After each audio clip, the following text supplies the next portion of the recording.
Kelasnya boleh saya buka sekarang ya, Kak Nadir. Ya, silakan bisa dibuka. Baik.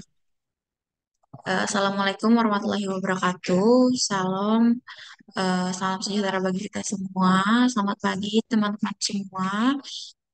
Semoga selalu dalam keadaan sehat dan baik. Sebelumnya, saya ingin mengucapkan selamat kepada teman-teman peserta yang sudah terpilih dan berhasil mengikuti seleksi sehingga bisa hadir dan menjadi peserta di kelas mendalami Quality Engineer, langkah awal menuju profesionalisme.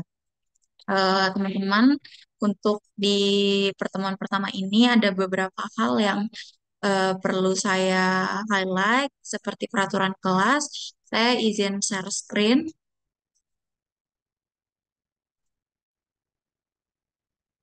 Di sini ada peraturan kelas yang dimana teman-teman semua itu wajib hadir tepat waktu setiap hari. Teman-teman juga wajib masuk Zoom minimal 5 menit sebelum kelas dimulai. Untuk link Zoom-nya itu ada di deskripsi grup. Kita menggunakan link yang sama. Kemudian peserta juga wajib untuk mengisi link presensi yang telah disiapkan panitia. Jadi nanti di 10 atau 15 menit terakhir saya akan memberikan link untuk teman-teman absen, teman-teman screenshot dulu kegiatan kelasnya karena di link presensi itu teman-teman perlu upload bukti kehadiran. Kemudian teman-teman juga wajib on cam selama kelas berlangsung dan menggunakan virtual background yang sudah dibagikan panitia di grup. Kalau memang teman-teman ada kendala misal sinyal atau ada hal-hal lain, teman-teman wajib izin di grup atau di Japri. Untuk alasannya juga disebutkan karena on kamera ini menjadi salah satu kriteria kelulusan teman-teman untuk nanti mendapatkan sertifikat. Teman-teman juga wajib berlaku sopan dan menyimak pemateri dengan baik. Teman-teman juga wajib untuk melaporkan kendala yang dialami kepada asisten mentor.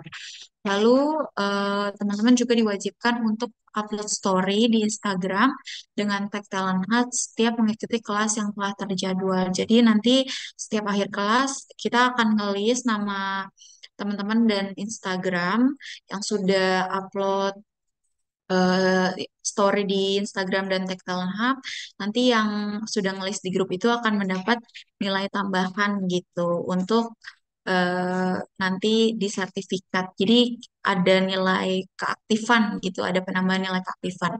Lalu peserta yang melanggar SOP akan dikenakan pengurangan nilai hingga berujung pada ketidaklulusan. Peserta juga berhak mendapat sertifikat kompetensi apabila apabila tidak melanggar SOP dan memenuhi kriteria yang ditentukan oleh panitia. Lalu peserta juga wajib untuk mengisi pendataan ulang pada link berikut. Jadi teman-teman jangan lupa ngisi. Kalau udah satu kali isi berarti nggak usah isi dua kali. Aku juga mau infoin nanti siang akan ada opening ceremony. Jadi teman-teman wajib untuk hadir itu jam 2 link yang tadi aku share. Untuk peraturan kelasnya kurang lebih seperti itu aja teman-teman. Kalau memang ada yang mau ditanyain, boleh di grup aja. Di grup juga ada Kak Nadir sudah join juga di grup. Jadi kalau memang ada pertanyaan, ada kendala, boleh langsung diinfokan ke kami. Mungkin dari aku kurang lebih kayak gitu aja. Kelasnya langsung aku eh, berikan ke Kak Nadir. Silahkan Kak. Baik, terima kasih Mbak Kansa atas ininya ya, eh, penyampaian mengenai aturan kelasnya. Baik, eh, sebelumnya saya mengucapkan halo teman-teman semuanya. Kenalkan saya Nadif selaku mentor di kelas QA ini ya teman-teman. Salam kenal semuanya. Dan mungkin sebelum saya mulai materinya, semoga teman-teman nanti bisa enjoy seperti itu. Dan nanti kalau misalkan ada pertanyaan, teman-teman nanti bisa open mic ya, atau nanti teman-teman bisa tanya lewat chat seperti itu. Baik, teman-teman mungkin sebelum kita memulai kelas, nah ini kita, nah mungkin dari teman-teman silakan bisa mengerjakan pretest ya. Untuk pretestnya harusnya cepat kok teman-teman ya, paling mentok 10 menit seperti itu. Baik, di sini teman-teman saya akan share ya untuk link pretestnya.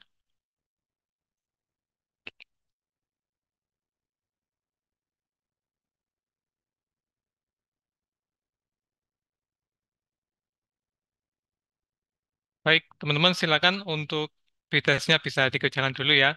Nah, saya beri waktu 10 menit. Ya, nanti di jam 9.47 kita baru masuk materi ya, seperti itu teman-teman.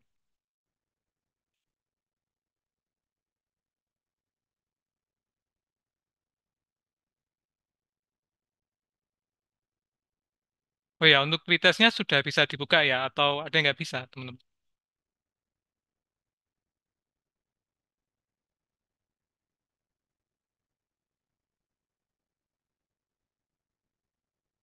Di saya udah bisa, Kak. Oh, Teman-teman sudah boleh bisa. cek kolom komentar.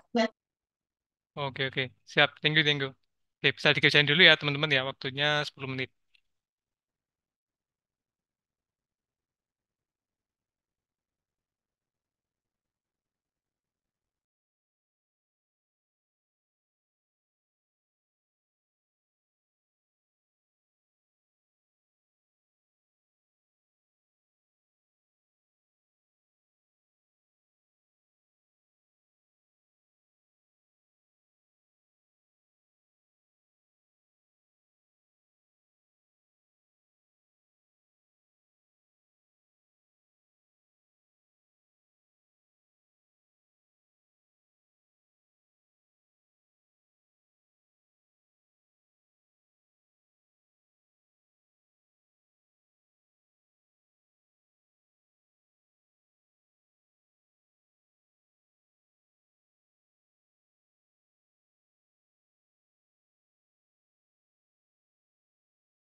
Baik, teman-teman, untuk sesi pengerjaannya sudah selesai ya. Nah, bagi teman-teman yang merasa belum selesai mungkin bisa di-skip dulu ya. Bagi teman-teman yang belum selesai bisa di-skip atau bisa dikumpulkan apa adanya nggak apa-apa sih teman-teman karena sebagai uh, retest saja dan tidak masuk ke penilaian. Baik, nah di sini teman-teman pada hari ini kita akan masuk materi mengenai CLI ya, seperti itu. Nah, di sini nantinya mungkin saya kasih overview dulu, teman-teman. Jadi di sini nantinya kita akan belajar mengenai apa itu command line, mengapa kita menggunakan command line, dan nanti kita akan praktek langsung, teman-teman, untuk penggunaan command line itu seperti apa. Nah, di sini mungkin saya izin share screen dulu ya, teman-teman. Sebentar. Share. Subscribe.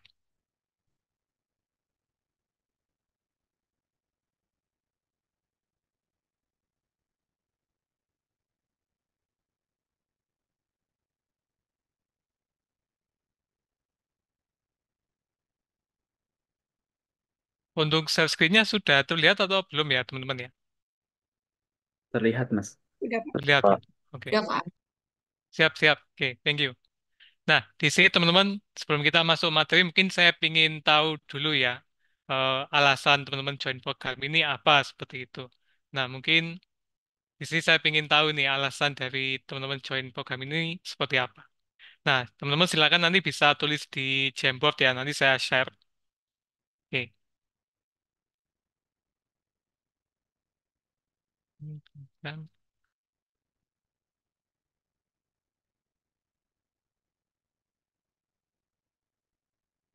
Nah, di sini teman-teman nanti bisa jawab ya. Untuk cara menjawabnya, teman-teman nanti bisa ambil sticky note dan misalnya alasannya di titik gitu ya. Nanti teman-teman tinggal tempelkan seperti ini. Lalu teman-teman bisa edit juga, bisa ganti warna. Oke, saya save dulu ya teman-teman.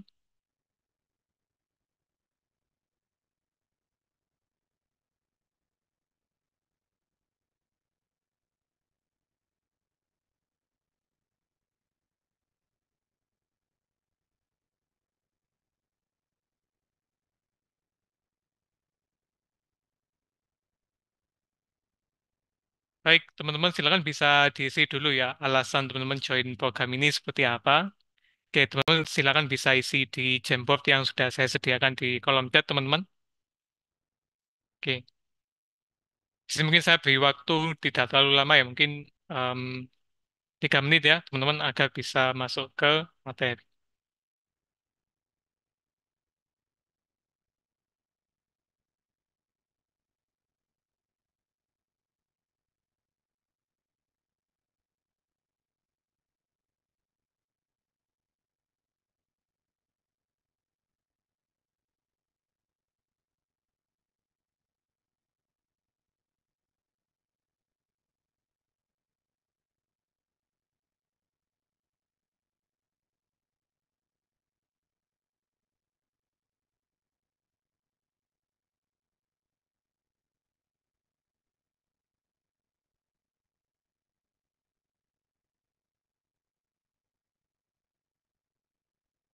Oh, boleh, boleh, sebentar ya.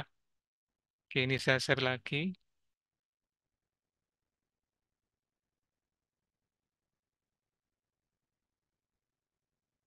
Baik, sudah saya share lagi ya, teman-teman.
Baik, teman-teman, mungkin saya sambil baca sekalian ya. Oke, di sini kalau saya lihat macam-macam ya, ada yang ingin tahu QA itu seperti apa, dan ya intinya teman-teman di sini ingin tahu lebih dalam ya mengenai QA. Nah, di sini ada beberapa poin menarik ya. Ingin tahu sisi lain programming yang bisa dilakukan dalam perusahaan. Oke. Saya ingin mempelajari mengenai hal yang belum diajarkan selama belajar di kampus. Oke, menarik ya. Oke, oke, oke. Meningkatkan skill sebagai full stack dev dan meningkatkan kode yang ditulis. Oke, oke. Nah, menarik ya teman-teman ya. Kalau misalnya teman-teman sebelumnya sudah pernah nyoba full stack development dan teman-teman belajar QA harusnya lebih komplit lagi sih.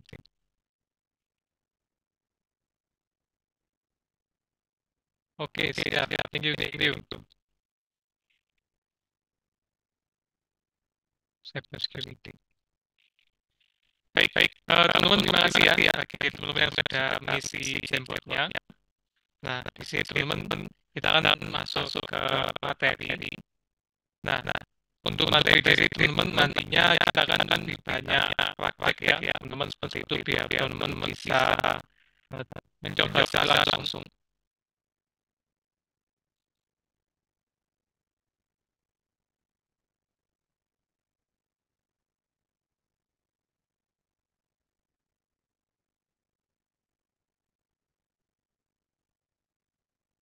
Baik, di sini teman-teman kita akan membahas mengenai basic comment yang bisa kita gunakan teman-teman.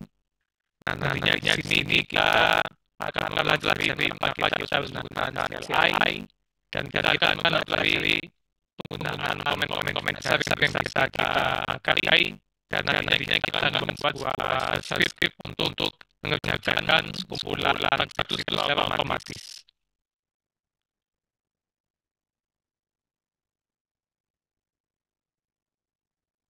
Nah, di sini teman-teman, CLI adalah sebuah perintah ya yang bisa kita tulis dalam bentuk teks.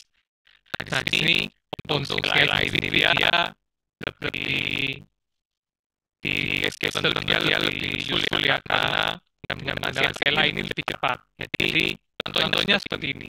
Misalkan teman-teman ada sebuah teks ya membuat contoh ya membuat folder sebanyak 10. Nah, kalau pakai klik-klikan ya bisa kita kali-kali kanan new folder kali-kali sampai 10 kali.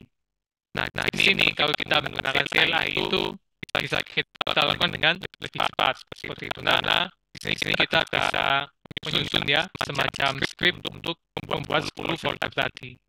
Nah, nantinya untuk eksekusi pembuatan folder ini bisa kita lakukan seperti itu intinya. Nah, di sini alasan utama kita menggunakan CLI yaitu menggunakan resource yang lebih hemat dan dia cocok untuk tugas yang berulang dan terakhir dia powerful ya karena penggunaan resource-nya tidak terlalu banyak seperti itu jika dibandingkan dengan GUI. Karena kalau kita pakai GUI atau aplikasi yang ada tampilannya itu kan harus ngeload dulu tampilannya kemudian bisa kita pakai aplikasinya. Nah, sedangkan kalau kita menggunakan CLI, kita cukup akses terminal atau command prompt atau yang sejenisnya, kemudian kita tulis komennya di situ.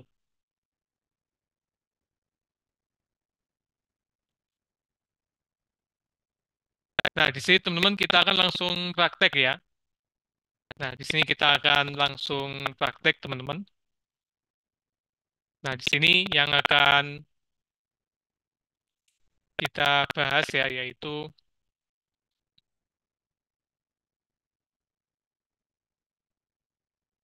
komen-komen dasar. Kemudian nanti kita akan membahas mengenai shell script.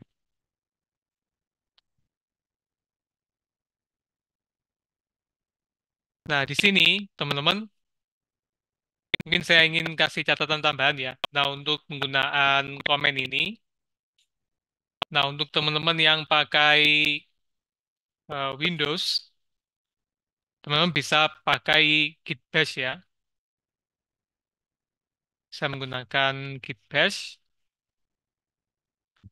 Nah, sedangkan untuk pengguna Mac atau Linux, teman-teman bisa buka terminalnya langsung harusnya.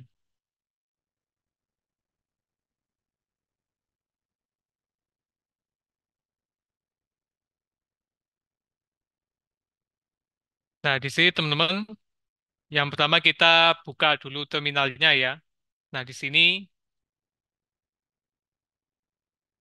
kita bisa buka terminalnya seperti ini, teman-teman. Nah, di sini teman-teman, sekali lagi ya, silakan teman-teman bisa buka melalui Git Bash ya. Nah, untuk pengguna Windows, karena di sini perintah yang kita gunakan adalah berbasis Linux ya. Jadi teman-teman untuk pengguna Windows bisa menggunakan Git Bash. Nah, sedangkan untuk yang menggunakan Mac atau Linux bisa buka terminalnya secara langsung. Nah, bagi teman-teman yang belum mendownload Git Bash, teman-teman bisa download dulu ya. Nah, di sini. Nah, downloadnya nanti setelah kelas nggak apa-apa sih teman-teman. Atau teman-teman mau download sekarang juga boleh gitu.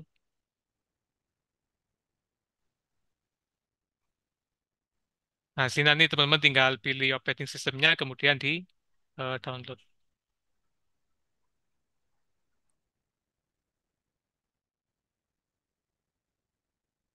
Kalau pakai WSL gimana? Bisa?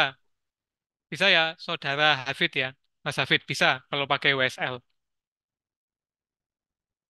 Mau WSL-nya Ubuntu, terus Arch Linux atau yang sejenisnya harusnya bisa kalau pakai WSL.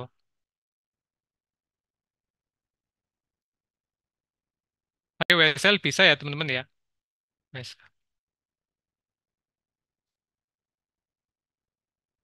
Baik, sekarang kita ke terminal teman-teman. Maksudnya konsol ini ya.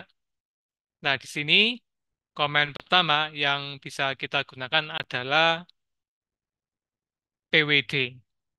Nah, apa itu PWD? PWD adalah singkatan dari Position Working Directory. Nah, PWD ini teman-teman, kalau kita enter ya, nah untuk menjalankan komen kita bisa menggunakan enter. Nah, di sini nantinya dia menampilkan lokasi kita saat ini itu ada di mana. Jadi misalkan teman-teman buka terminal dan bingung ya, ini saya buka folder apa ya? Saya sedang ada di folder mana ya? Nah, teman-teman bisa tinggal ketik PWD ya, Position Working Directory, nanti ditampilkan lokasi saat ini.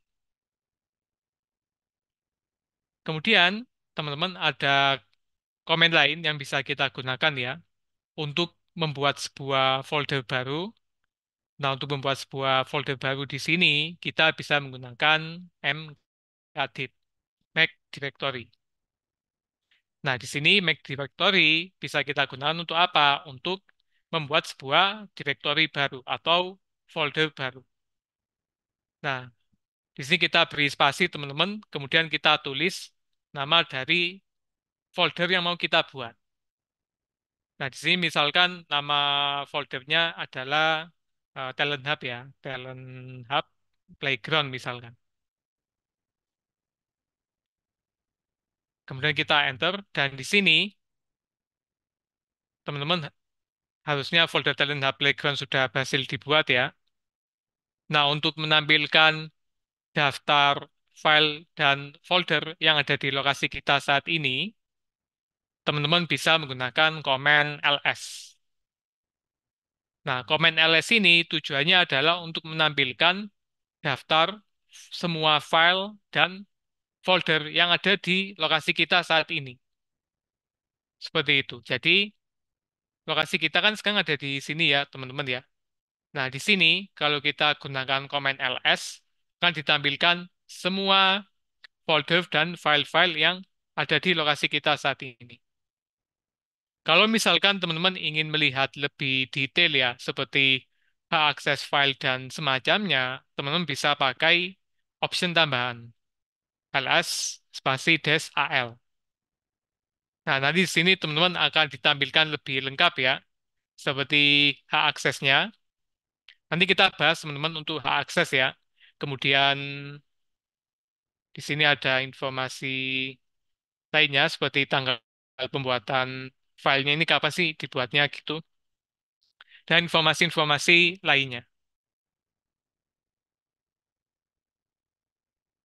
Di sini, teman-teman, komen yang bisa kita gunakan untuk pindah lokasi ke directory lain ya. Jadi misalkan teman-teman mau pindah ke folder yang sudah dibuat tadi, yaitu folder Talent Hub Playground gitu ya. Di sini teman-teman bisa gunakan komen cd, spasi, kemudian disebutkan nama foldernya. Di sini misalkan kita akan pindah ke folder Talent Hub Playground. Di sini, untuk memastikan bahwa kita sudah ada di dalam folder Talent Hub Playground, teman-teman bisa menggunakan komen pwd ya. Nah, komen pwd ini bisa teman-teman gunakan untuk memastikan bahwa kita memang sudah berhasil pindah ke folder Talent Hub Playground misalkan. Di sini, teman-teman, yang menarik dari komen mkdir yang tadi kita bahas adalah sebenarnya komen mkdir ini bisa kita gunakan untuk membuat dua folder atau lebih secara sekaligus. Jadi kalau misalkan teman-teman ingin membuat dua folder atau tiga folder atau lebih ya di saat yang bersamaan, itu bisa teman-teman. Nah, di sini misalkan kita contohkan saja ya. Oke, di sini misalkan kita buat dua folder ya, misalkan namanya courses sama contacts misalkan. Oke, kita enter teman-teman. Nah, di sini hasil akhirnya adalah kita berhasil membuat dua folder ya. Dua folder yaitu courses dan contacts ini. Nah, untuk mengeceknya gimana? Kita bisa pakai ls. Nah, nanti di sini tampil ya, teman-teman ya, dua folder yang sudah kita buat, yaitu contacts dan courses ini. Baik, kemudian kita ada komen lain yang bisa kita gunakan untuk membuat sebuah file baru, teman-teman. Di sini, untuk membuat sebuah file baru, kita bisa menggunakan touch. Nah, komen touch ini bisa kita gunakan untuk membuat sebuah file baru. Di sini, comment touch bisa kita gunakan untuk membuat satu file atau dua file atau lebih, teman-teman.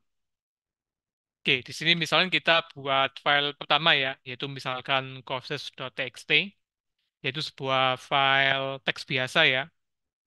Di sini kita enter, teman-teman.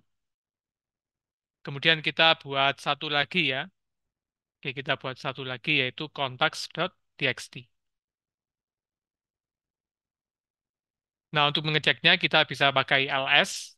Nah, di sini file contacts dan courses-nya berhasil kita buat. Baik, sekarang pertanyaannya adalah kita kan sudah membuat sebuah file, teman-teman ya. Kita sudah membuat sebuah file. Nah, bagaimana caranya untuk mengisi konten dari file tersebut? Ada berbagai macam cara, teman-teman. Jadi, yang pertama kita bisa buka filenya melalui file explorer biasa ya. Kemudian kita buka file misalkan contacts.txt ini dengan menggunakan aplikasi misalkan Notepad, VS Code atau yang sejenisnya. Atau cara yang lain adalah tanpa berpindah tempat, kita sebetulnya bisa isi langsung di sini, teman-teman. Nah, untuk mengisi konten di dalam file, itu kita sebenarnya bisa menggunakan komen tambahan, yaitu seperti echo, atau kita bisa menggunakan text editor yang bisa kita akses langsung di terminal. Contohnya yang terkenal itu Vim ya. Vim yang cukup populer karena masuknya gampang tapi keluarnya sulit ya. Kemudian ada Nano dan yang sebagainya. Nah, di sini teman-teman, kita akan menggunakan cara yang di terminal ya untuk mengisi konten di dalam file yang sudah kita buat. Di sini kita bisa menggunakan komen echo. Nah, komen echo ini sebenarnya bisa kita gunakan untuk menampilkan sebuah pesan ya, mirip dengan print ya, kalau teman-teman pernah ngoding sebelumnya. Di sini misalkan kita tampilkan tulisan Welcome to Talent Hub. Nah, sini kita bisa menggunakan Echo. Selain menampilkan tulisan, komen Echo ini ternyata bisa kita gunakan untuk menambahkan konten ke dalam sebuah file. Misalkan kita ingin menambahkan konten ke dalam file courses.txt ini, yaitu bisa kita lakukan dengan cara echo. Misalkan nama course-nya Quality Engineer. Nah, di sini kita tambahkan simbol lebih dari ya, atau simbol capit ini mungkin. Nah, di sini kemudian di sampingnya kita tentukan file mana yang mau kita tambahkan konten ini. Misalkan kita ingin menambahkan konten Quality Engineer ke dalam file courses.txt. Courses.txt. Nah, kita enter ya. Di sini, teman-teman, mungkin teman-teman penasaran ya. Baik, kita kan sudah nambah kontennya. Terus cara ngelihat isinya gimana? Untuk melihat isi sebuah file, selain teman-teman bisa buka langsung ya, melalui aplikasi Notepad, teman-teman bisa menggunakan komen cat. Komen cat. Kemudian di sampingnya komen cat ini kita beri nama file yang mau kita lihat kontennya. Jenis filenya apakah TXT aja? Bisa macam-macam. Jadi misalkan teman-teman ingin ngecek kode program ya, itu bisa sebenarnya. Kita pakai cat ini untuk melihat isi filenya. Misalkan kita lihat ya isi dari file course.txt ini. Nah, bisa teman-teman lihat file konten quality engineer berhasil ditambahkan. Yang perlu diperhatikan dalam penggunaan komen echo ini adalah di sini teman-teman kita untuk menambahkan konten lagi ya dengan menggunakan echo tanpa menimpa konten sebelumnya, kita bisa menggunakan komen echo dengan cara seperti ini. Oke, di sini misalkan kita tambahkan data science ke dalam file courses.txt. Nah, di sini teman-teman, kalau misalkan kita pakai yang capitnya ini satu ya, yang terjadi adalah content quality engineer ini nanti diganti. Jadi kayak di override gitu, nanti diganti, ditimpa sama yang data science ini. Kita coba ya. Nah, kemudian kalau kita cek lagi, nah, dia diganti. Kalau misalkan kita pakai capitnya ini satu. Kalau misalkan saya ingin nambah konten pakai Echo dan konten sebelumnya itu tetap ada itu bagaimana? Nah, di sini kita bisa pakai cara berikut. Misalkan kita tambahkan yang lain ya, misalkan statistics. Kita tambahkan ke file courses.txt. Nah, di sini bisa teman-teman lihat ya, ada perbedaan dalam penggunaan simbolnya. Yang ini simbol capitnya ini satu, yang ini capitnya double, teman-teman. Nah, di sini, kalau kita menggunakan komen seperti ini, yang terjadi adalah konten statistik ini akan ditambahkan di bawahnya. Akan ditambahkan di bawahnya. Jadi, konten sebelumnya itu masih aman. Seperti itu. Di sini kita enter. Dan kalau kita lihat kembali, nah bisa teman-teman lihat ya, untuk konten statistiknya berhasil kita tambahkan dengan mempertahankan konten sebelumnya.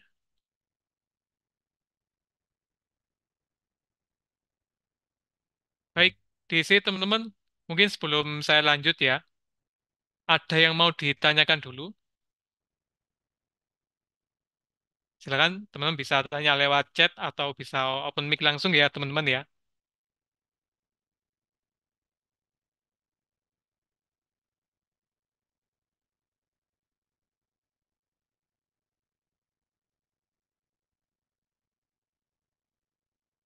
Dari teman-teman gimana? Ada yang mau ditanyakan atau mungkin kita lanjut dulu teman-teman? Lanjut aja, Pak. Oke, lanjut dulu ya. Baik. Oke, di sini kita akan lanjut ke komen lainnya teman-teman yang bisa kita pakai ya. Nah, di sini teman-teman kalau misalkan teman-teman bekerja di terminal ya dan ternyata di sini komennya numpuk gini ya. Nah, cara membersihkannya teman-teman bisa menggunakan komen clear. Nah, di sini teman-teman bisa menggunakan komen clear untuk membersihkan terminal. Nah, di sini teman-teman, sorry, Ups. Nah, di sini teman-teman komen lain yang bisa kita pakai ya, yaitu namanya adalah CP. Nah, CP ini buat apa sih? Nah, CP ini bisa kita gunakan untuk melakukan copy ya. Misalkan teman-teman ingin melakukan copy ya dari file satu, dari sebuah file gitu ya, teman-teman ingin copy ke lokasi lain, ke folder yang berbeda, itu kita bisa menggunakan CP. Nah, ini CP bukan kontak person ya, teman-teman ya, bukan. Tapi buat nge-copy. Oke, kita lihat dulu daftar filenya apa aja, file dan foldernya ya. Oke, kita bisa pakai ls. Oke, di sini ada file courses sama contacts. Nah, misalkan di sini teman-teman kita ingin melakukan copy ya, file courses.txt ini kita copy ke dalam folder courses.txt courses ini. Nah, caranya gimana? Caranya adalah kita bisa menggunakan CP, kemudian di sini kita tentukan dulu ya, file mana yang mau kita copy. Jadi di sini kita misalkan ingin copy file courses ya, file courses. Kemudian teman-teman kita beri spasi dan untuk argumen yang kedua kita beri lokasi dari file yang di copy ini. Nah, ini kalau file di copy ini mau diletakkan di mana? Apakah di direktori yang sama atau di direktori yang berbeda, seperti itu. Nah, di sini teman-teman, misalkan dalam case ini kita melakukan copy file courses.txt ke dalam folder courses. Kita copy. Nah, di sini caranya adalah kita arahkan ke folder courses. Kemudian di sini kita sebenarnya bisa langsung enter. Ya, bisa langsung di enter aja, teman-teman. Oke, di sini kita enter ya. Nah, kalau kita pindah ke folder courses, kalau kita pindah ke folder courses, dan kita lihat isinya, maka file courses.txt ini bisa kita lihat karena berhasil di copy. Kalau kita lihat kontennya, harusnya tetap ada, teman-teman. Konten di file courses.txt tetap ada. Nah, ini adalah cara pertama untuk melakukan copy file di lokasi yang beda dengan menggunakan nama file yang sama. Jadi teman-teman bisa gunakan cara berikut. Kalau misalkan file yang di-copy namanya tetap sama.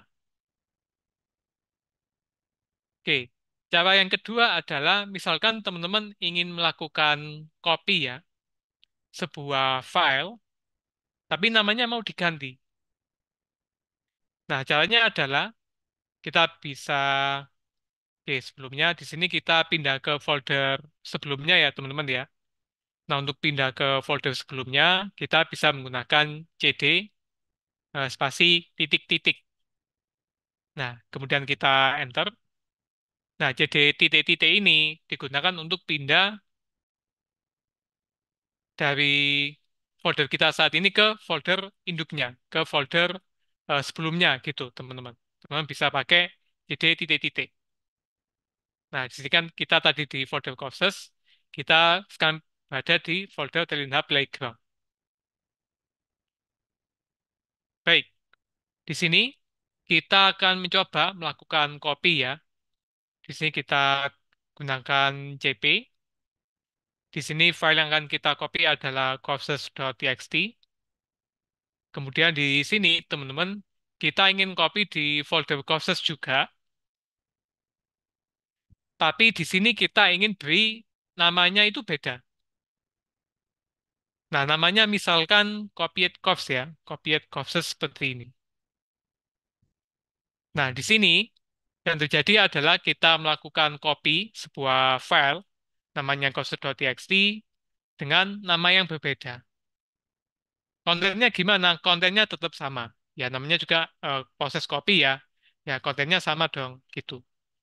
Cuma di sini yang berbeda adalah nama filenya. Di sini kita enter, teman-teman. Dan kalau kita pindah ke folder courses, dan kita lihat isinya, nah, kita berhasil melakukan operasi copy dengan nama file yang berbeda. Nah, di sini nama filenya adalah copiedcourses.txt. Mau dicek kontennya, itu bisa, teman-teman. Nantinya kontennya tetap sama.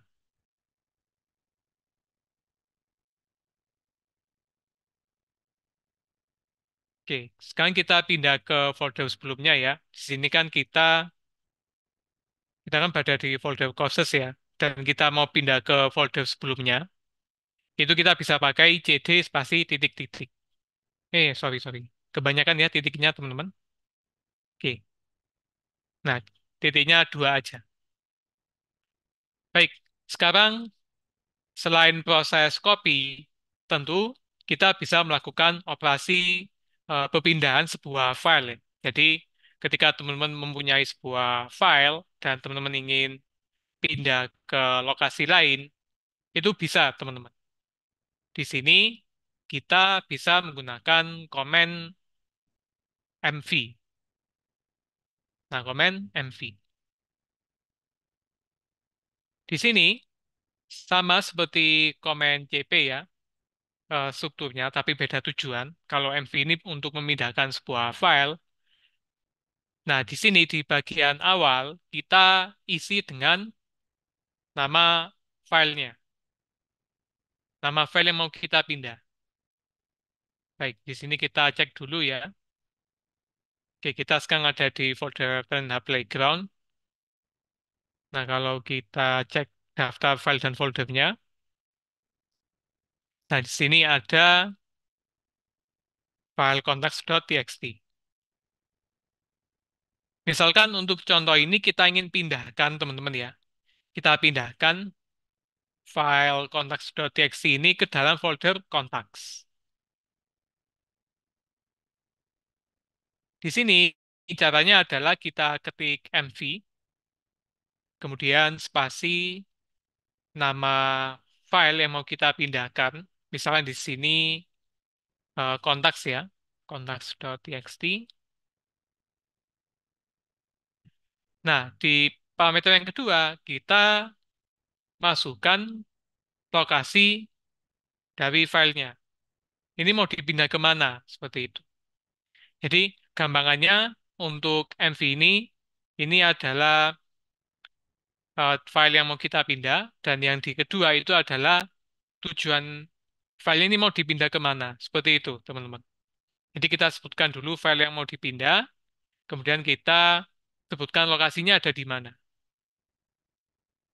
Baik, misalkan kita akan pindahkan ke folder contacts, ya. Di sini kita bisa pindahkan ke folder contacts. Misalkan teman-teman ingin memindahkan sebuah file dengan nama yang tetap sama, itu teman-teman bisa gunakan komen berikut ya, yang artinya adalah kita pindahkan file contacts ke dalam folder contacts. Baik, di sini teman-teman kita bisa enter untuk menjalankan komen ini ya. Oke, kita enter. Kalau kita lihat dengan menggunakan ls, nah file contacts.txt-nya nggak ada. File contacts.txt-nya tidak ada. Kemana filenya? Ke dalam folder contacts.txt. Jadi sudah kita pindahkan, teman-teman. Oke, di sini kalau kita pindah ke folder contacts ya, kita pindah ke folder contacts, dan di sini kita lihat isinya, isi folder contacts-nya ya maksudnya, maka Di sini kita dapati file contacts.txt yang berhasil kita pindahkan. Oke, di sini kita pindah ke directory sebelumnya ya. Directory sebelumnya kontaks adalah Telenda Playground. Kita bisa pakai cd titik dua teman-teman. Seperti ini titik-titik. Dan kita coba cek lagi. Oke. Nah, sekarang kita ada folder contacts, ada folder courses, ada file courses.txt. Nah, di sini teman-teman, yang menarik dari command mv, selain kita bisa gunakan untuk memindah file, command mv bisa kita gunakan untuk melakukan rename. Jadi, kalau misalkan teman-teman mungkin tanya ya, eh, kalau mau rename gimana ya? Ya bisa, kita bisa merename ya, mengganti nama sebuah file itu bisa pakai mv. Oke, kita langsung demonstrasikan teman-teman. Nah, di sini misalnya kita buat satu file baru ya. Oke, kita buat satu file baru, namanya misalkan snack ya, snacks.txt. Nah, kalau kita lihat di sini filenya sudah berhasil dibuat. Nah, misalkan teman-teman sudah membuat sebuah file snacks.txt dan teman-teman mau ganti nama filenya. Nama filenya mau diganti nih. Nah, gimana? Di sini kita bisa menggunakan komen mv. Di sini teman-teman untuk melakukan rename itu ada dua cara ya. Yang pertama kita bisa lakukan rename di lokasi yang sama, maksudnya lokasinya tetap, filenya tetap ya, filenya tidak berubah. Atau rename yang kedua itu kita pindahkan file ya dengan mengganti namanya secara langsung. Jadi ada dua cara. Oke, cara yang pertama. Nah, cara yang pertama untuk melakukan rename adalah kita gunakan mv. Kemudian di sini kita berikan ini ya, nama file yang mau kita rename, misalkan snacks.txt. Dan di sini misalkan kita mau rename, teman-teman ya. Kita misalkan ganti nama, misalnya namanya favorit snacks. Nah, sini sudah kita enter tadi. Nah, kalau kita cek, nah sekarang namanya menjadi favorit snacks. Ini cara yang pertama. Jadi ketika teman-teman sudah membuat file dan ingin melakukan operasi rename atau mengganti nama filenya, itu kita bisa pakai mv. Nah, yang lainnya adalah di sini, teman-teman, kita bisa melakukan rename ya secara langsung ketika kita memindahkan filenya. Jadi sama seperti operasi copy, yaitu kita bisa mengcopy dengan nama file yang tetap atau nama filenya mau kita ganti. Di MV juga sama, teman-teman. Kita bisa pindahkan file dengan nama yang tetap sama, atau ketika kita memindahkan file, namanya mau kita ganti sekalian. Nah, itu bisa. Oke, di sini kita bisa buat folder baru ya. Kita buat folder baru. Di sini misalkan namanya adalah favorites. Nah, di sini folder favorites berhasil dibuat. Nah, sekarang misalkan kita ingin pindah ya, teman-teman ya. Pindah file favorites next ini ke dalam folder favorites. Yang nantinya nama filenya kita langsung ganti. Ketika filenya dipindahkan ke folder favorites. Caranya gimana? Caranya adalah kita ketikkan komen mv, kemudian kita masukkan nama file yang mau kita pindahkan. Jadi di sini misalkan namanya adalah favorites next. Kemudian di sini teman-teman kita misalkan pindahkan ke folder favorites ya. Favorites. Kemudian di sini kita bisa langsung ganti namanya. Itu bisa, teman-teman. Misal di sini namanya kita jadi snack saja, agar tidak redundant ya, seperti itu. Di sini kalau kita enter, kalau kita lihat isinya, nah file favorit snacks-nya sudah tidak ada ya, karena kita pindahkan ke dalam folder favorites. Di sini, kalau kita pindah ke folder favorites, dan kita lihat isinya, nah file snacks.txt bisa kita lihat di sini.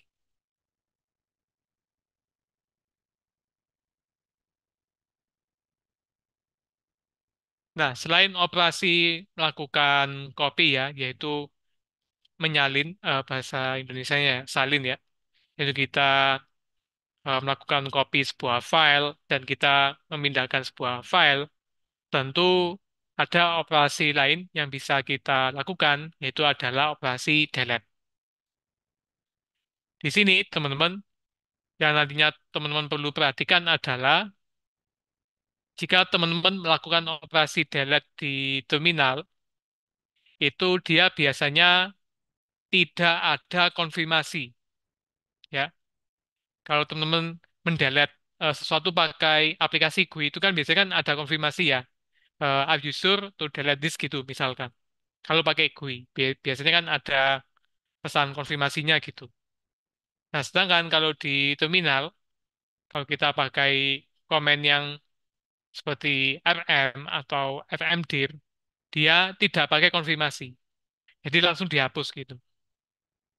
Jadi teman-teman pastikan hati-hati ketika teman-teman menggunakan operasi hapus ya atau komen untuk menghapus sebuah file atau folder di terminal karena tidak ada konfirmasi seperti itu. Baik, di sini teman-teman kita cek dulu ya di Talent HP Playground ini ada folder dan file apa aja. Oke, di sini ada 3 folder ya, yaitu contacts, courses, dan favorites, dan ada satu file namanya courses.txt.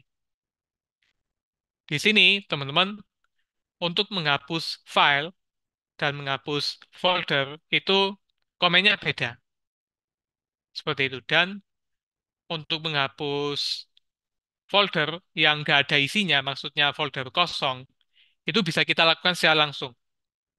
Nah, sedangkan kalau folder, kita ingin menghapus folder ya, dan di dalam folder itu ada isinya, itu kita perlu komen tambahan seperti itu. Atau dengan kata lain kita perlu menambahkan flag tertentu. Nanti kita bahas teman-teman. Baik, di sini misalkan kita ingin menghapus file courses.txt ini ya, karena di dalam folder courses ini sudah ada, ngapain ada lagi di sini. Di sini kita bisa menggunakan komen rm. Kemudian di sampingnya rm ini kita spesifikasikan, kita tentukan nama dari filenya. Jadi misalkan nama filenya adalah courses ya, courses.txt. Maka di sini teman-teman nantinya file courses.txt dihapus. Dan di sini bisa kita coba aja ya, kita enter. Ya, di sini bisa teman-teman lihat ya, dia tidak ada konfirmasi misalkan are you sure atau gimana, nggak ada. Karena dia langsung melakukan operasi hapus gitu ya teman-teman. Jadi sekali lagi teman-teman perlu hati-hati ketika menggunakan komen yang berhubungan dengan penghapusan. Seperti RM, FMDIR itu hati-hati. Karena dia tidak ada konfirmasi. Nah, kalau kita lihat teman-teman, di sini file courses.txt-nya nggak ada ya. Nah, sudah dihapus. Baik, di sini sebagai demonstrasi kita buat satu folder kosong ya, yang nantinya kita akan hapus, teman-teman. Di sini kita bisa membuat sebuah folder. Nah, di sini pasti teman-teman nggak pasti ya. Mungkin teman-teman ada yang bertanya ya. Kalau misalkan saya ingin membuat sebuah file atau folder yang ada spasinya itu bisa nggak sih gitu? Jawabannya bisa ya teman-teman ya. Teman-teman bisa bungkus namanya menggunakan petik dua. Nah, di sini misalkan namanya seperti ini kan ada spasinya. Nah, ini teman-teman bisa fokus dalam petik 2 seperti ini. Oke, di sini teman-teman kita coba enter ya.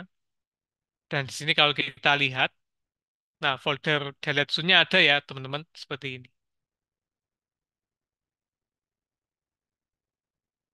Nah, di sini teman-teman untuk melihat konten ya, melihat konten di dalam sebuah folder, itu sebenarnya kita bisa pakai ls juga. Nah, kalau cara manual kan begini ya. Misalkan kita mau lihat konten dari folder courses.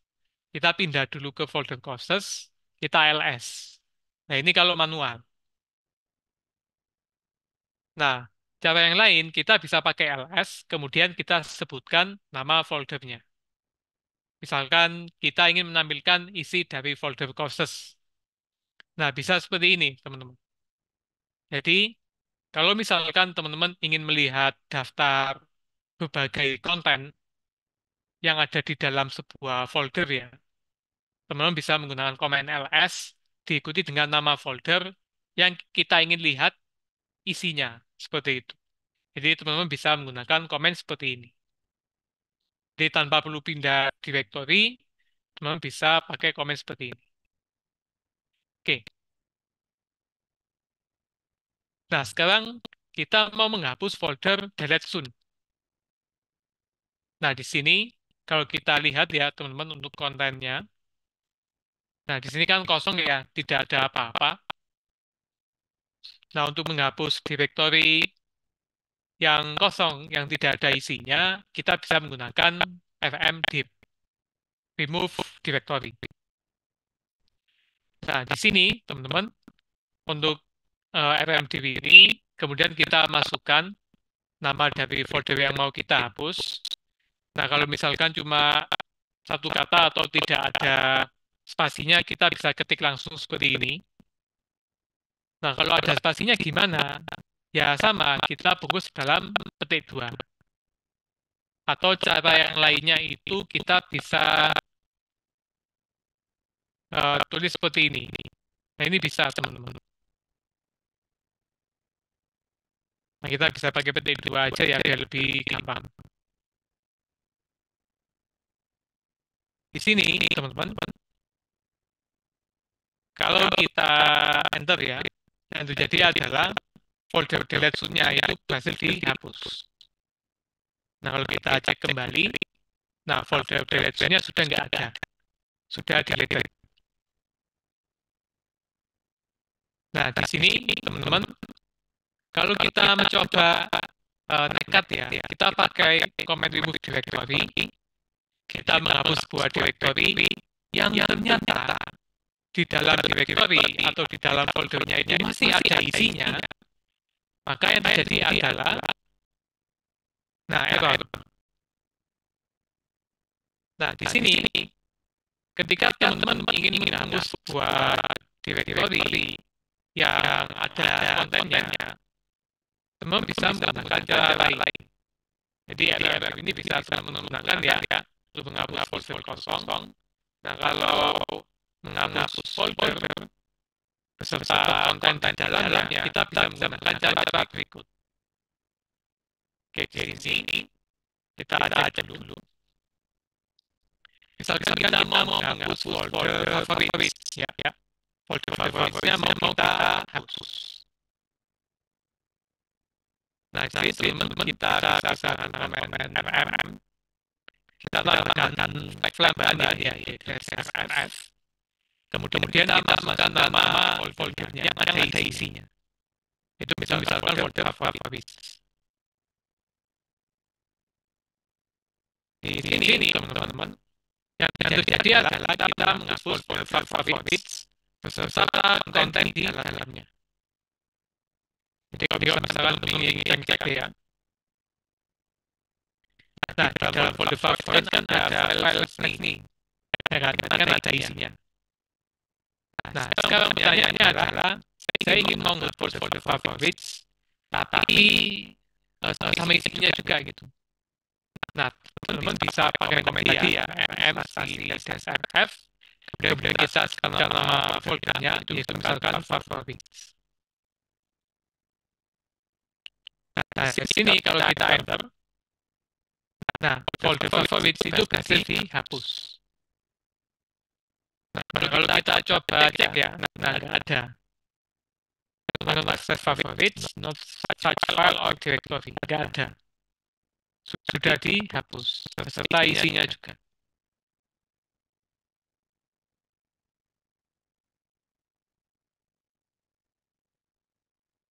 Baik, di sini teman-teman, mungkin sebelum masuk ke sesi selanjutnya, ada yang mau ditanyakan dulu.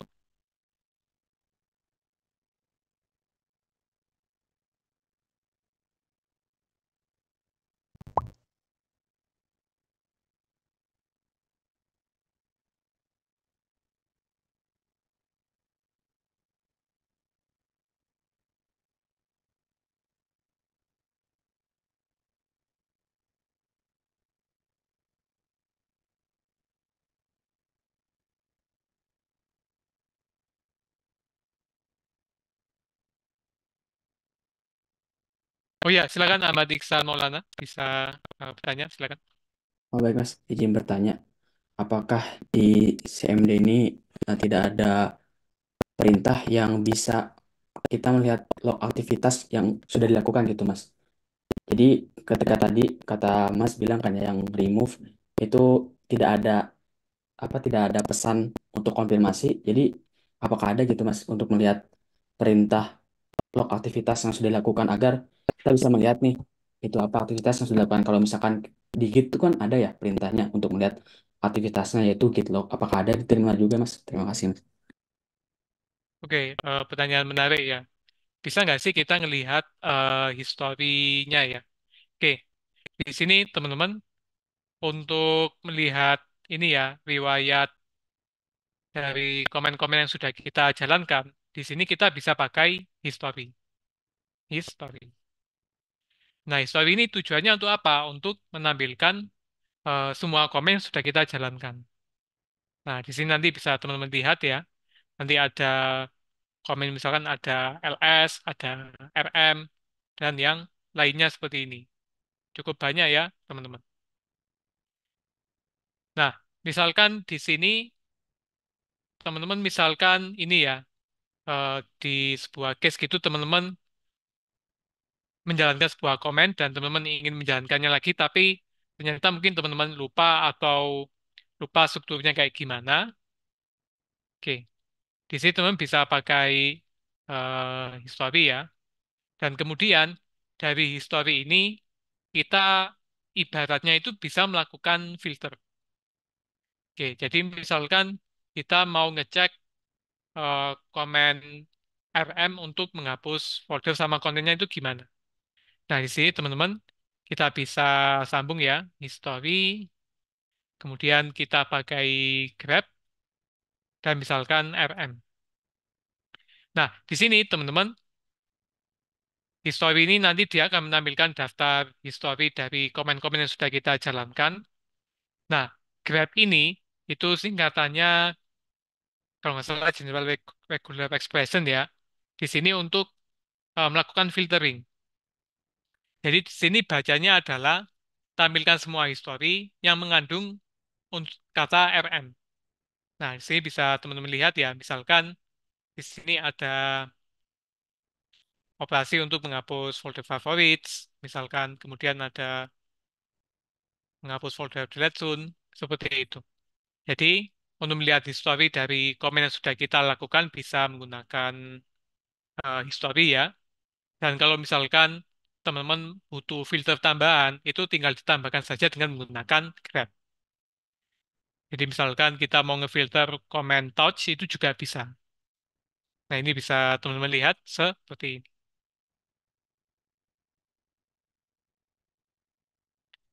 Baik, dari yang bertanya apakah sudah menjawab atau belum?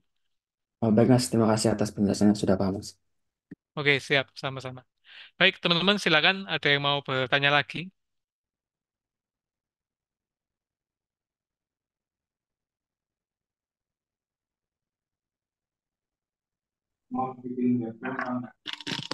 Oh, ya, ya silakan. Dia ada profil gitu dia kan dia. Ya.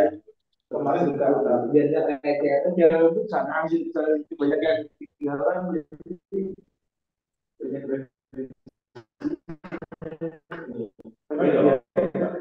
oke ada pakai ini nah ini sih ini pengennya udah jadi udah Oh, belum selesai. Oke.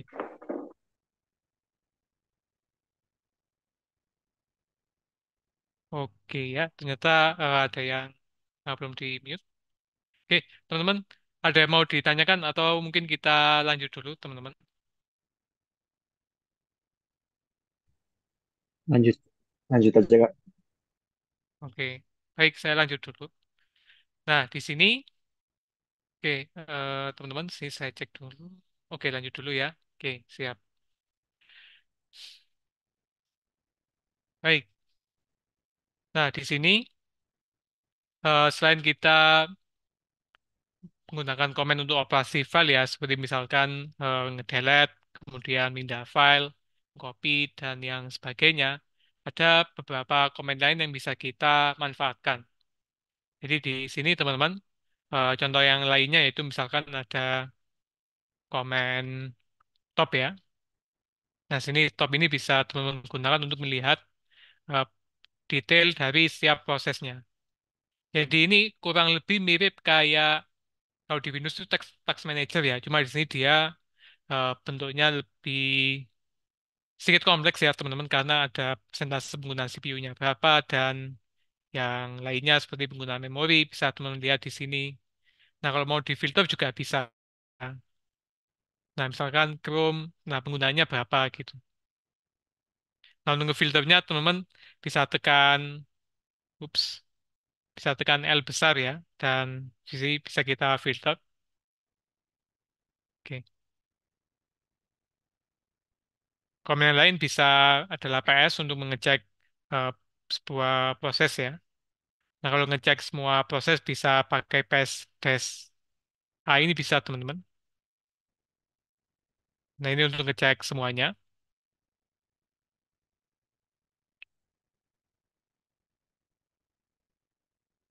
Kemudian sini ada komen yaitu misalkan seperti date ya untuk menampilkan tanggal saat ini seperti itu. Baik, sekarang kita akan berpindah ke topik yang cukup penting ya, yaitu adalah hak akses file.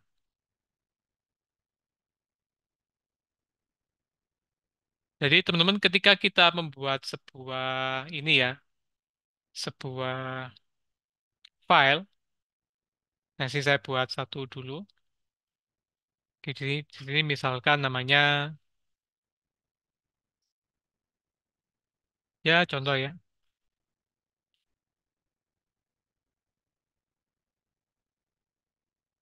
Nah, di sini teman-teman, kalau kita cek ya menggunakan ls spasi dash al, nah di sini nantinya akan ditampilkan hak aksesnya.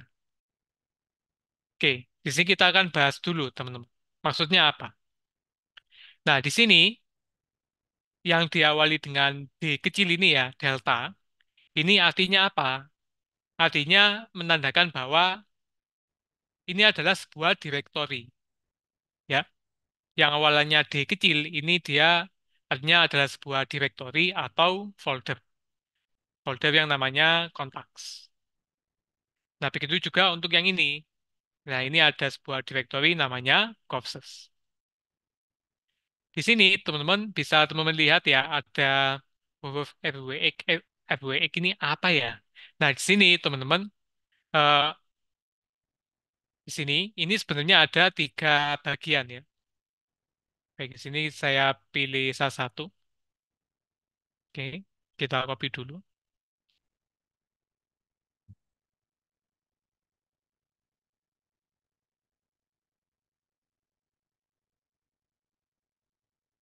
Nah, di sini teman-teman, ini yang pertama sebagai penanda ya, apakah dia sebuah directory atau bukan. Nah, kalau yang bukan directory itu nanti tandanya strip teman-teman. Nah, strip ini artinya dia sebuah file ya, bukan sebuah directory. Nah, ini saya beri tulisan tambahan. Ini dia menandakan sebuah directory.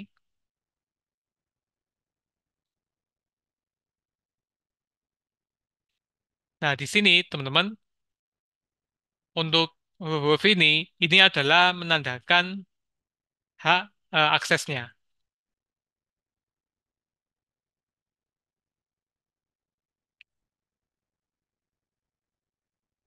Nah, sini ada 3 bagian ya.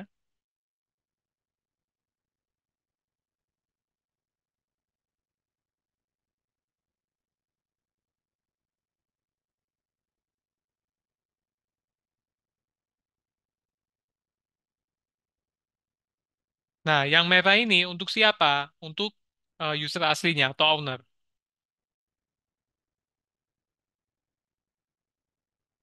User atau ownernya. Yang punya file atau folder tersebut. Nah, terus yang bagian ketiga ini untuk siapa? Untuk yang berada di satu grup. Yang berada di satu grup.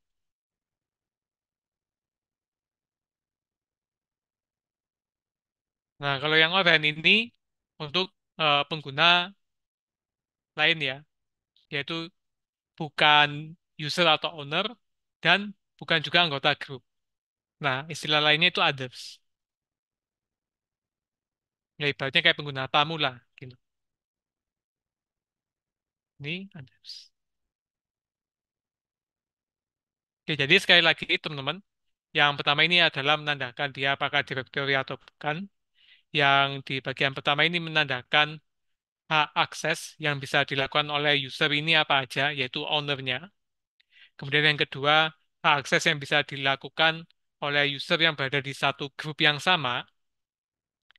Nah, di sini untuk others ini artinya adalah akses yang bisa hak akses yang bisa dilakukan oleh selain user, selain anggota grup. Maksudnya pengguna lain gitu. Nah, di sini untuk lebih gampangnya kita coba tambahkan ya.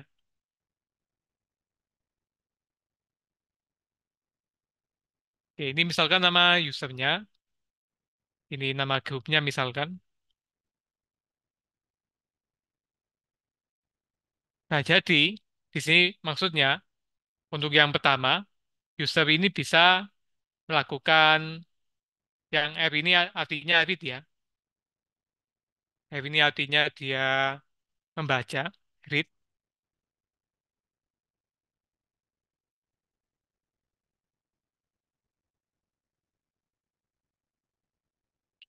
Kemudian yang W ini artinya write, teman-teman. Oke, saya pindahkan di bawah aja ya. Ini write, satunya lagi execute.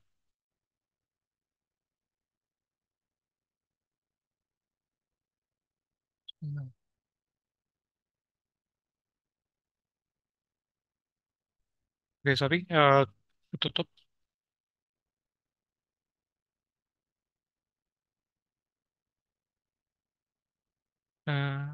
Execute. Nah, di sini maksudnya apa? Nah, kalau read, dia bisa membaca ya, membaca sebuah file atau mengakses foldernya. Kalau write, itu artinya dia bisa melakukan operasi write ya. Kalau di file itu dia bisa menambahkan konten di dalam file. Kalau kasusnya folder, dia bisa menambahkan konten di dalam foldernya. Nah, kalau execute, dia bisa melakukan eksekusi. Jadi sekali lagi, untuk huruf R ini dia artinya dia bisa membaca, mengakses foldernya ya, atau mengakses filenya. Kalau write ini dia bisa menambahkan konten di dalam file. Kalau kasusnya folder berarti dia bisa menambahkan konten di dalam foldernya. Nah, kalau execute dia bisa melakukan eksekusi. Di sini artinya untuk user berikut dia bisa melakukan membaca, sorry, membaca file, menulis dan melakukan execute.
Oke, sorry ya teman-teman ya, tadi sempat kepental karena tiba-tiba koneksi internet anu ya, sedikit trouble. Mohon maaf sebelumnya.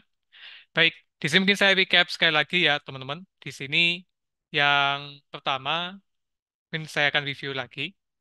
Oke, di sini ketika kita melihat daftar file dan folder ya dengan menggunakan ls-al, kita bisa melihat informasi tambahan yaitu berupa hak akses dari file atau foldernya.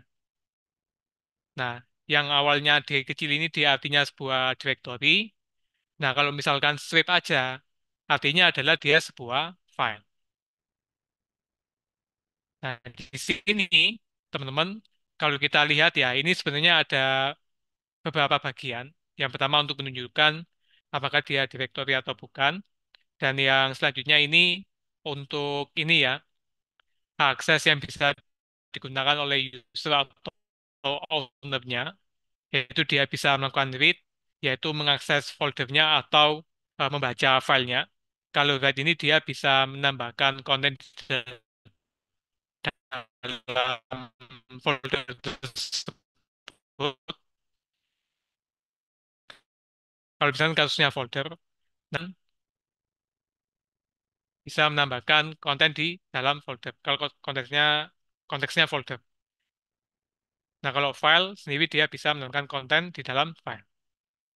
Nah, sedangkan kalau execute dia bisa melakukan eksekusi. Nanti kita akan bahas teman-teman ketika kita masuk di materi shell script ya, seperti itu. Nah, di sini untuk group juga sama, dia bisa read, write, sama execute juga. Nah, untuk yang pengguna lain selain user dan group, dia hanya bisa melakukan read dan execute saja. Untuk write-nya dia tidak bisa. Baik, sekarang kita coba praktek langsung, teman-teman. Nah, misalkan kita punya sebuah file ya, yaitu misalkan namanya cars.txt di sini. Dan di sini kita ingin ya, teman-teman ya. Nah, sih bisa teman-teman lihat ya. Untuk user dia bisa melakukan read dan write, tapi dia tidak bisa melakukan execute karena kena strip di sini. Artinya dia tidak bisa melakukan execute. Nah, untuk group juga sama ya, dia bisa melakukan read, yaitu mengakses filenya. Dia bisa melakukan write atau mengubah konten dari filenya, tapi tidak bisa execute. Sedangkan untuk pengguna lain hanya bisa membaca filenya aja. Nah, untuk mengubah akses sebuah file, di sini kita bisa menggunakan chmod. Nah, di sini teman-teman untuk chmod ini bisa teman-teman gunakan ya. Nah, di sini caranya gimana? Nah, untuk chmod ini sebenarnya ada dua cara ya. Ada dua cara. Yang pertama kita tentukan dengan menggunakan abjad ya. Misalkan user mau ditambahin akses apa, grup mau ditambahin akses apa. Atau yang kedua kita bisa menggunakan notasi angka. Oke, saya akan bahas dua-duanya. Yang pertama, kita bahas kalau pakai abjad itu kayak gimana. Oke, di sini teman-teman, misalkan untuk user, kita mau tambahkan akses execute, ya, untuk user, kita mau tambahkan akses execute, dan untuk pengguna lain, ya, pengguna lain, itu kita mau tambahkan akses write. Nah, cara nulisnya gimana? Cara nulisnya adalah seperti ini.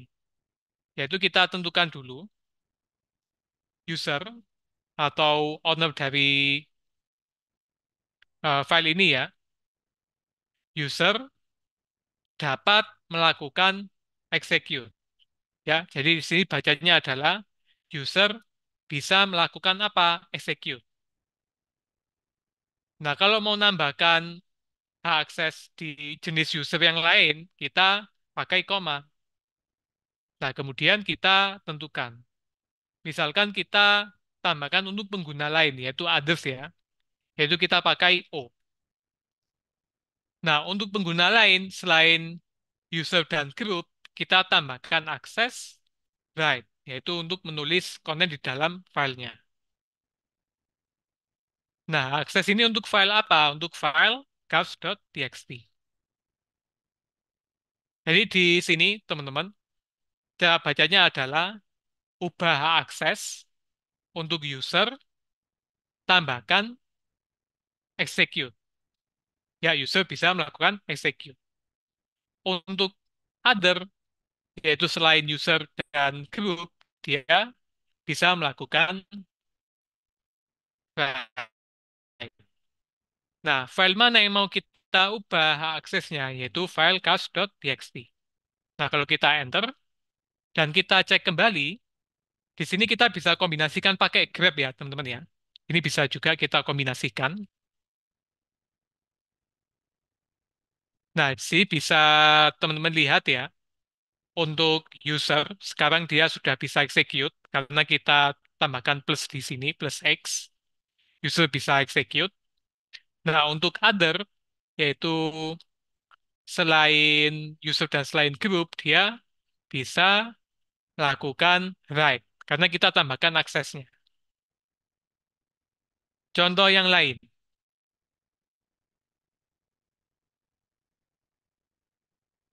baik, misalkan kita di sini ingin menghapus akses eh, write ya untuk grup ya, ini contoh ya.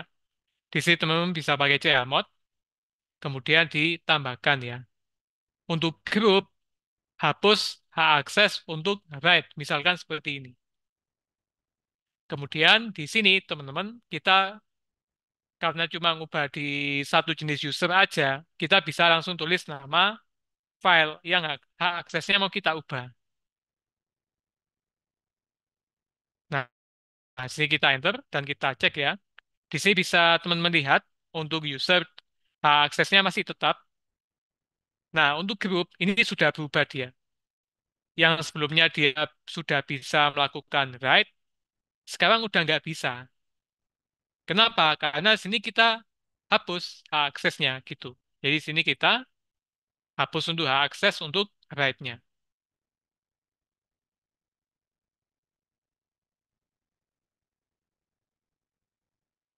Baik, di sini teman-teman kita buat satu file lagi.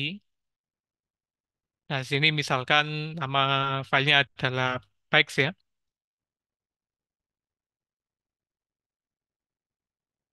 Nah, di sini teman-teman kalau kita cek ya hak aksesnya. Nah, untuk bike kan seperti ini ya.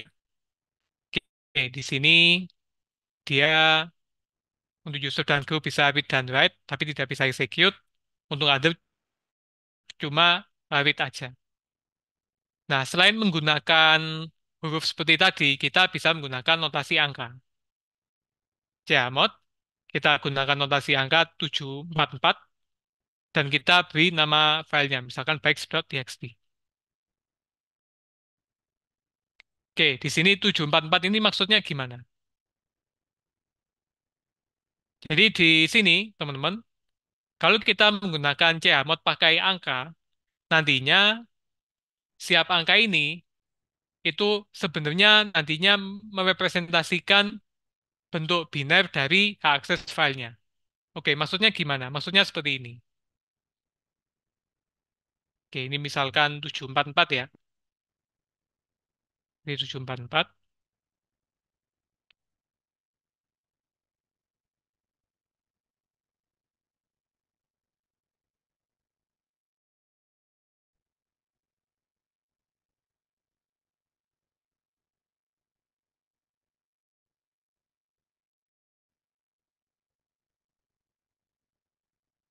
Nah, kalau di biner seperti ini ya, teman-teman ya. Sebentar, kita buat dulu.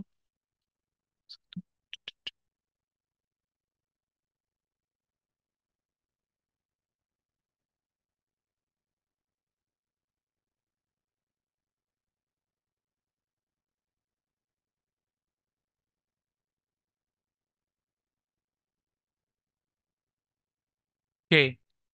Nah, sini 7 itu kalau dikonversi dalam biner itu bentuknya seperti ini ya. 111. Nah, di sini, teman-teman,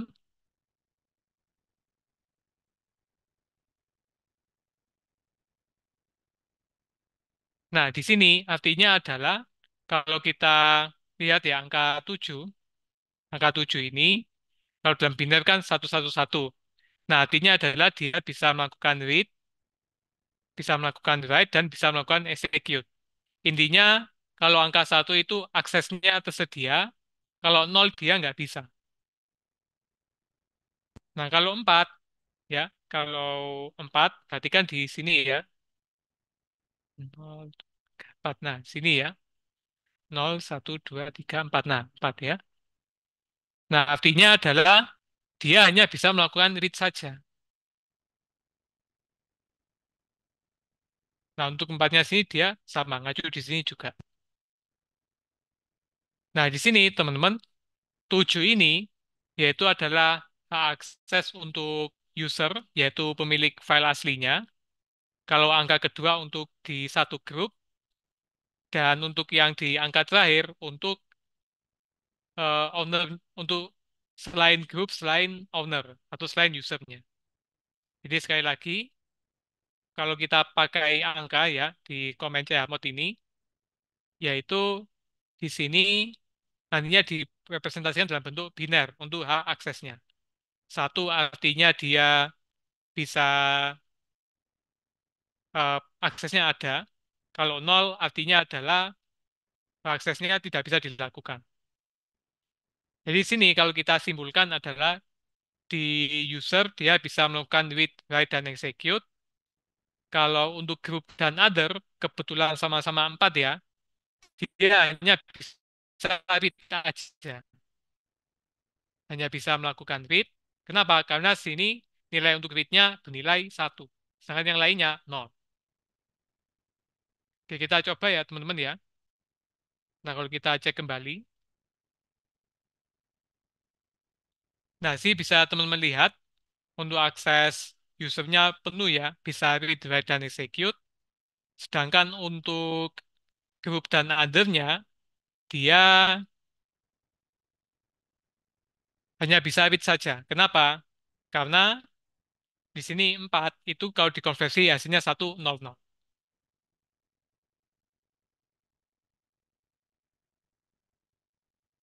Baik, teman-teman, sekarang kita akan pindah ke sesi selanjutnya ya, yaitu shell script.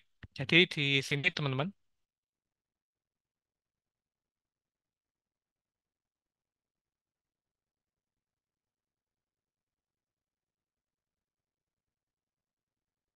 Nah, shell script ini adalah kita bisa menulis ya, kita bisa mengerjakan sekumpulan tugas secara otomatis dengan menggunakan shell script ini.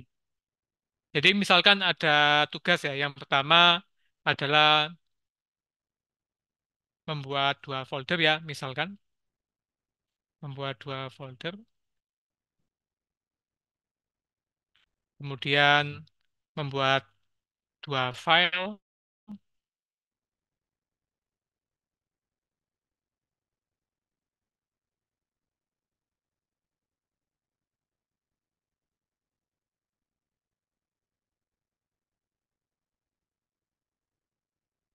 Jadi di sini teman-teman, ketika kita menggunakan shell script ya, sekumpulan tugas ini contohnya yaitu membuat 2 folder, membuat 2 file dan memindahkan 2 file ke masing-masing folder, itu bisa kita buat dalam satu script ya. Jadi semua tugas ini kita bisa buat dalam satu script. Bahasa gampangnya satu file lah. Ya, dalam satu file.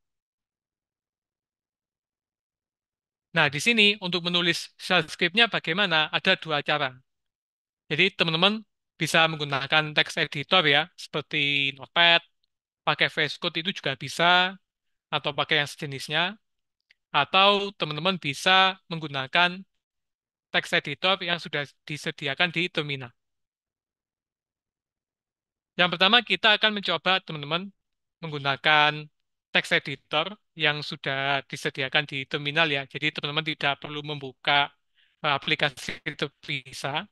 Nah, di sini kita bisa menggunakan Nano ya. Oke, di sini untuk folder-foldernya saya hapus dulu ya teman-teman ya.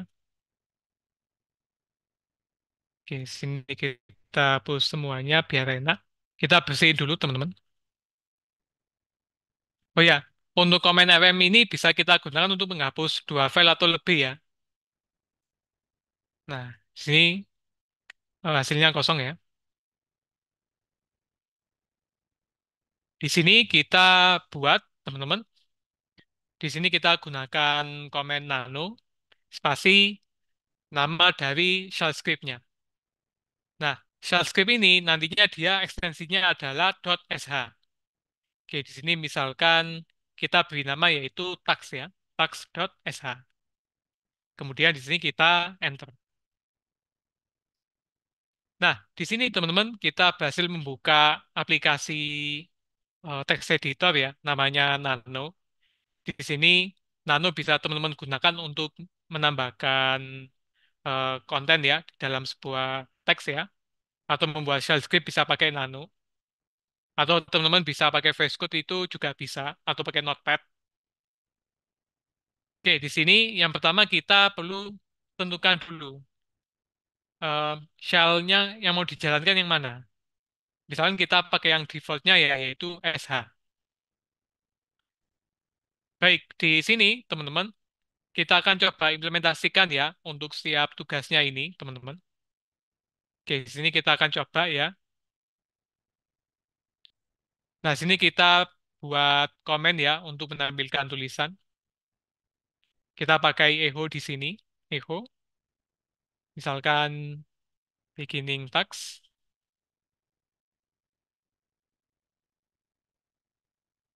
Nah, di sini misalkan kita mau membuat dua folder ya. Kita buat dua folder. Kita buat dua folder, teman-teman. Oke, kita bisa pakai mkdir, yaitu foods sama drinks seperti ini. Kalau misalnya teman-teman mau seperti ini juga sama aja. Ya, jadi komen yang ini sama yang ini sama aja. Cuma biar lebih praktis kita bisa jadikan di satu baris. Nah, untuk menambahkan komentar, teman-teman bisa pakai pagar ya, dan diikuti dengan spasi. Oke, di sini untuk membuat dua folder sudah kita lakukan. Sekarang kita ingin membuat dua file ya. Oke, kita buat dua file, yaitu misalkan foods.txt sama drinks.txt. Nah, di sini kita tambahkan komentar ya, biar enak ya.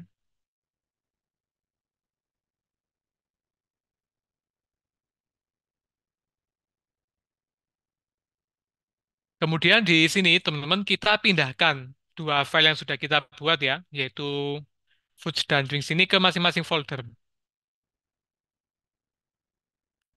Di sini kita bisa pakai MV ya, foods.txt. Kita pindahkan ke folder foods. Kemudian untuk yang drinks-nya juga, kita pindahkan ke folder drinks. Dan kita bisa tampilkan pesan ya, dan seperti ini. Jadi sekali lagi teman-teman, di sini untuk shell script yang kita buat yaitu untuk menampilkan tulisan beginning tags. Kemudian kita buat dua folder ya, yaitu menggunakan mkdir. Kita langsung tulis ya nama foldernya yaitu foods dan drinks. Kemudian sini kita buat dua file yaitu menggunakan comment touch. Di sini kita buat dua file yaitu foods dan drinks ini teman-teman. Kemudian kita pindahkan dua file ya, yaitu dari foods.txt kita pindahkan ke folder foods dan drinks kita pindahkan ke folder drinks. Kemudian kita tambahkan tulisan dan, artinya sudah selesai. Terus untuk nge-save-nya gimana ini? Nah, caranya adalah teman-teman tekan Ctrl X ya. Ctrl X. Kemudian teman-teman tekan Y. Oke, tekan Y. Dan di Enter. Di sini, teman-teman, sekarang pertanyaannya adalah, kita kan sudah membuat shell script-nya. Nah, cara menjalankannya bagaimana? Yang perlu diperhatikan, teman-teman, adalah agar shell script-nya bisa berjalan, kita tambahkan hak akses untuk proses eksekusinya. Jadi, gambarnya kita tambahkan dulu hak akses untuk eksekusinya agar komennya bisa dijalankan.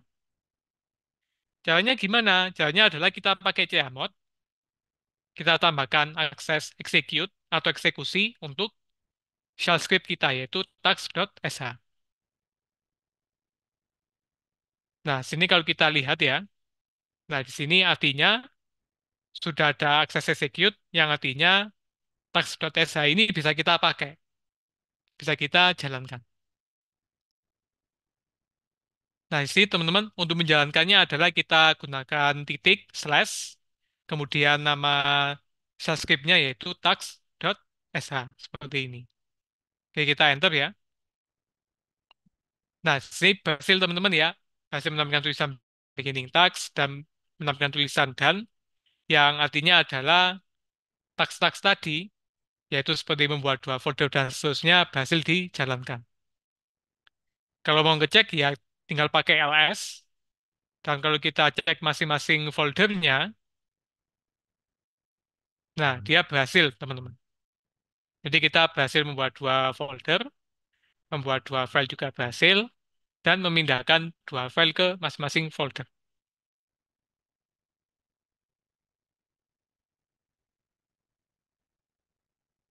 Baik, cara yang kedua gimana untuk membuat sebuah shell script?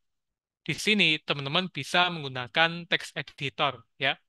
Teman-teman bisa pakai Notepad++ itu bisa, atau pakai VS Code bisa ya, teman-teman bebas. Nah, di sini kita coba pakai VS Code, teman-teman.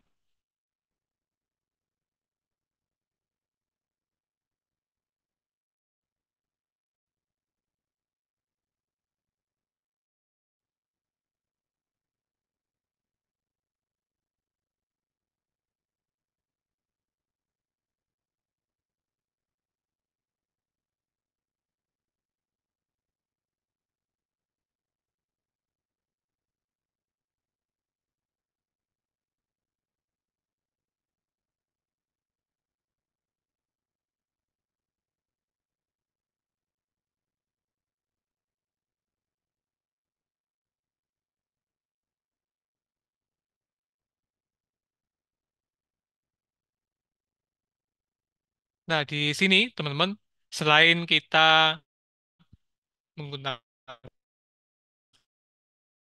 Nano ya, teman-teman bisa buka Visual Studio Code, teman-teman itu bisa.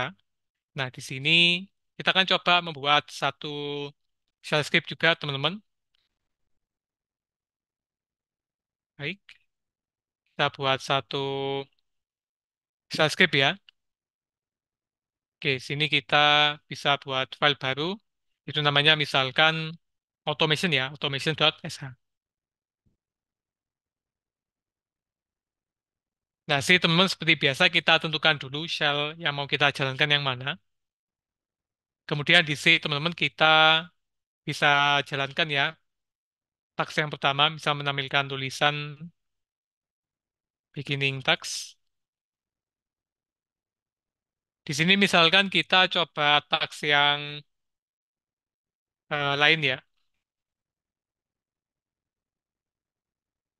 Oke, di sini misalkan kita buat dua file ya teman-teman ya. Kita buat dua file yaitu courser.txt sama contacts.txt. Kemudian di sini teman-teman kita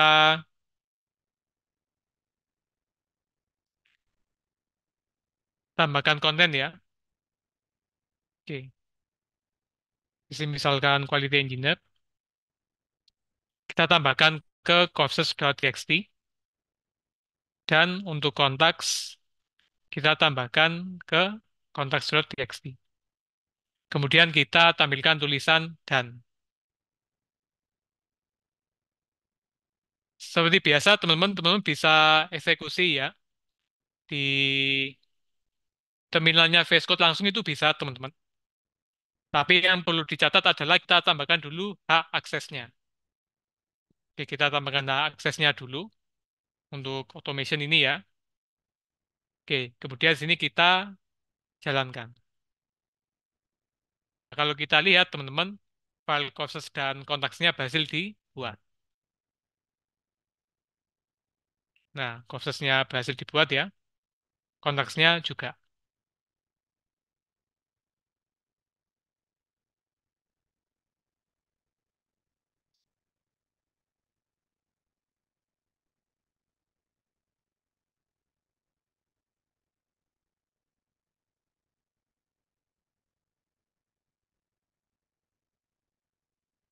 Baik, teman-teman.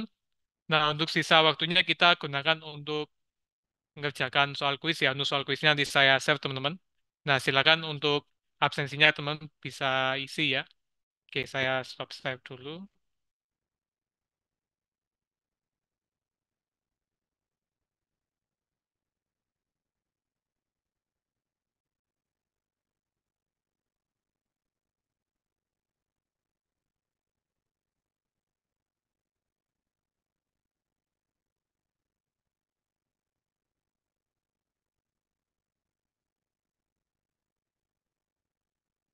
Baik, baik, teman-teman, silakan isi ya untuk kuis di sesi kali ini, teman-teman.